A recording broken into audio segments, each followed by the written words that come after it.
SIR পর প্রথম vote না দিলে আপনার নাম কি কাটা যাবে?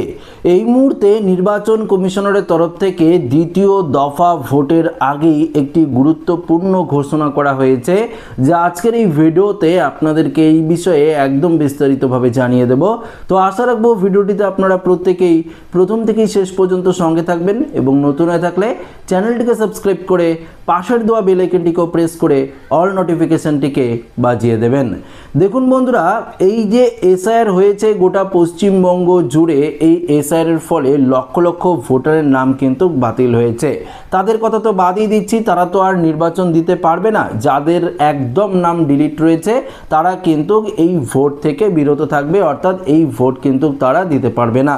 কিন্তু যাদের নাম এসআইআর লিস্টে রয়েছে, কিন্তু আপনারা যদি এই প্রথম ভোট না দেন, আগে আপনারা ভোট দিয়েছেন কি দিয়েছেন না সেটা পরের ব্যাপার, কিন্তু এখন তো এসআইআর হয়েছে, এসআইআর পর প্রথম যদি আপনারা ভোট না দেন তাহলে কি আপনার নাম ভোটার লিস্ট থেকে কাটা যাবে?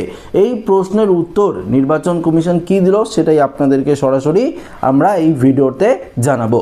দেখুন, এসআইআর পর প্রথম ভোট, অর্থাৎ স্বাভাবিকভাবেই সকলের মনে রয়েছে একটা বড় সড়ো আতঙ্ক।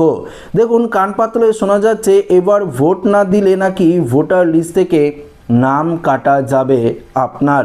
কি বলেছে এখানে? বলেছে ফলে নাগরিকত্ব হারানোর ভয়ে যারা বরাবরই ভোট কেন্দ্র বিমুখ তারাও এবার ভোট দেবেন বলে ঠিক করেছেন। ভিন্ন রাজ্য থেকে মোটা টাকা খরচ করে হলেও দলে দলে ঘরে ফিরছেন পরিযায়ী শ্রমিকরা। ভোট সকলের গণতান্ত্রিক অধিকার, তা প্রয়োগ করাই কাম্য, কিন্তু তার নৈপথ্য আতঙ্ক লুকিয়ে থাকা মোটের কাজের কথা নয়। তাই আজকের এই ভিডিওতে আপনাদেরকে একদম বিষয়ে জানাবো যে এই ভোট যদি আপনারা না দেন তাহলে কি আপনার নাম কাটা যাবে কিনা। দেখুন, এখানে পরিষ্কারভাবে বলে দিয়েছে যে ভোটাধিকার প্রয়োগ যে কারো ব্যক্তিগত সিদ্ধান্ত, অর্থাৎ আপনার যে ভোট রয়েছে আপনার নিজের ব্যক্তিগত সিদ্ধান্ত। আপনি ভোট দিতেও পারেন, সেটি নাও দিতে পারেন। কি বলেছে? ভোট দিচ্ছেন না স্রেফ এই কারণে কারো নাম কিন্তু বাদ দিতে পারে না নির্বাচন কমিশন। আপনি যদি ভোট না দেন তাহলে আপনার নাম একদম লিস্ট থেকে বাদ দিতে পারবে না নির্বাচন কমিশন। কি বলেছে? তাহলে নাম বাদ যায় কখন? কোনো ভোটারের মৃত্যু হলে অথবা যদি কোনোভাবে নির্বাচন কমিশন কারো নাম যাচাই করতে না পারে, সেক্ষেত্রে নাম বাদ পড়তে পারে। ফলে এসআইআর হয়েছে, তাই এবার ভোট না দিলে নাম কাটা যাবে বলে যারা আতঙ্কিত তারা নিশ্চিন্ত থাকতে পারুন, ভোট না দিলেও বাদ পড়বে না আপনার নাম। তো ব্যাপারটা আপনারা ক্লিয়ারভাবে বুঝতে পারলেন। দেখুন, ধরুন আপনার এলাকায় কোনো ব্যক্তির যদি মৃত্যু হয়ে থাকে তাহলে তার নাম এসআইআর লিস্ট থেকে বাতিল হয়ে যাবে। সেটাই তো এসআইআর করা হচ্ছে, যাতে প্রত্যেকটি মৃত ব্যক্তির নাম বা যাদের নির্বাচন কমিশন কোনো ডকুমেন্টসের মিল পায়নি, যাদের নাম ডিলিট দিয়েছে বা ডিলিট হয়েছে, তারাও কিন্তু ভোট দিতে পারবে না, তাদের নামও বাতিল করে দেওয়া হয়েছে। কিন্তু এসআইআরে আপনার নাম উঠলো, আপনারা হিয়ারিংয়ে গেছেন বা না গেছেন, বা আপনার নাম নিজের 2002 সালের লিস্টে ছিল, আপনি আপনার মা বাবার নাম দিয়ে ফর্ম ফিল আপ করেছেন, সেক্ষেত্রে আপনার নাম, অর্থাৎ মেন কথা হলো এসআইআরের ফাইনাল লিস্টে আপনার নাম আছে, কিন্তু এরপরও যদি আপনারা ভোট না দেন সেক্ষেত্রে কিন্তু আপনার নাম লিস্ট থেকে বাতিল হবে না।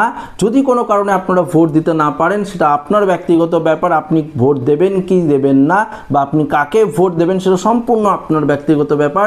তার জন্য আপনার নাম কিন্তু কাটা হবে না বা কাটতে পারবে না নির্বাচন কমিশন। চলতি বছরে বাংলার বিধানসভা নির্বাচন হচ্ছে 2 দফায়। ইতিমধ্যেই প্রথম দফায় 152টি বিধানসভা কেন্দ্রে ভোট হয়েছে।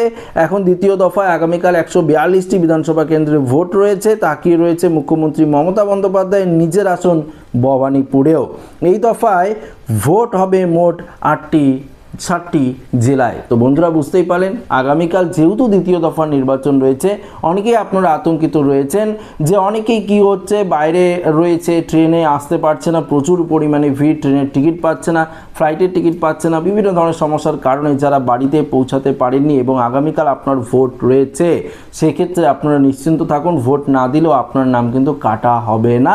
এটা কিন্তু পরিষ্কারভাবে জানিয়ে দেওয়া হয়েছে।